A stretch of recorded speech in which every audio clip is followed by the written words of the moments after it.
Bismillah. Assalamualaikum warahmatullahi wabarakatuh. Alhamdulillahilladzi khalaqal mauta wal hayata liyabluwakum ayyukum ahsanu amala wa huwal azizul ghafur. Wa qala Rasulullah sallallahu alaihi wasallam, idza mata ibnu adam in qata'a amaluhu illa min thalathin, shadaqatun jariyatun aw ilmu yuntafa'u bih aw waladun sholihun yad'u lahu. Ya, kami dari kelompok 3 ingin menyampaikan materi kami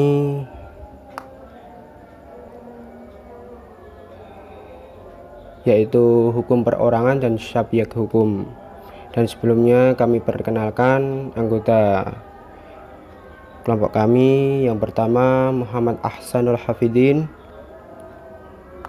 yang kedua saya sendiri Rahayu Margi Agung Nugroho, yang ketiga Nanda Arosa Failani, yang keempat Sofi Baihaqi. Dan ya selanjutnya kami terima kasih kepada Bapak Aristoni selaku pengampu mata kuliah hukum perdata yang telah memberikan kami kesempatan untuk menyampaikan makalah kami. Dan selanjutnya langsung saja saya mengijak ke pembahasan yang pertama, yaitu pengertian hukum perorangan. Hukum perorangan, person and right, beberapa ahli menyebutnya dengan istilah hukum pribadi. Hukum perorangan adalah semua kaidah hukum yang mengatur mengenai siapa saja yang dapat membawa hak dan kedudukannya dalam hukum.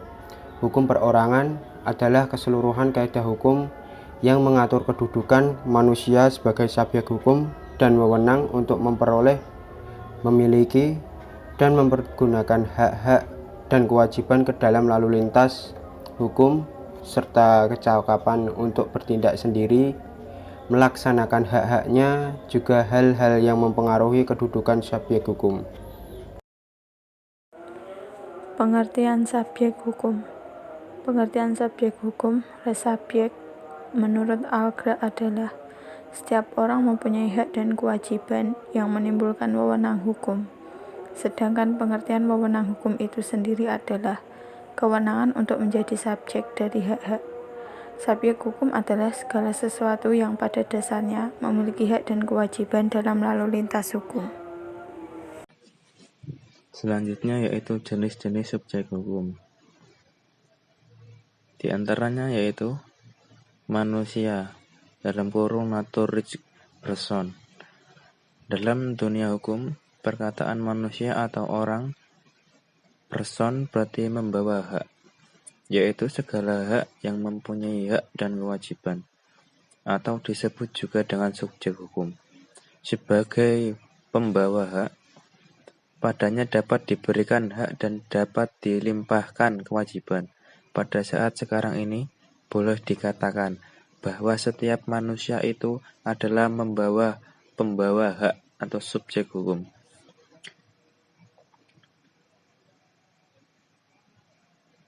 Badan hukum.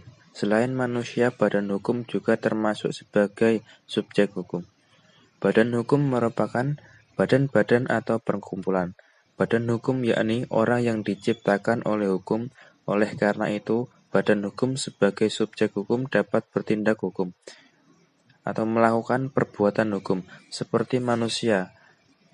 Dengan demikian, badan hukum dapat melakukan persetujuan-persetujuan, memiliki kekayaan yang sama sekali terlepas dari kekayaan anggota-anggotanya.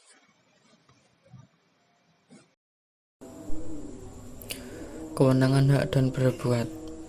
Hukum perdata mengatur tentang hak keperdataan.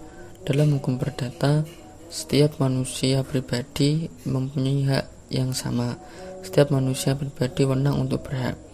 Tetapi Tidak setiap manusia pribadi wenang berbuat. Manusia pribadi mempunyai kewenangan berhak sejak ia dilahirkan, bahkan sejak dalam kandungan ibunya, asal ia lahir pada apabila kepentingannya menghendaki.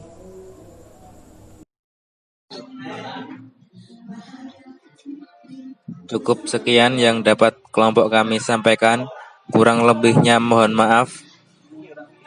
Kalau ada kesalahan atau salah kata, terima kasih.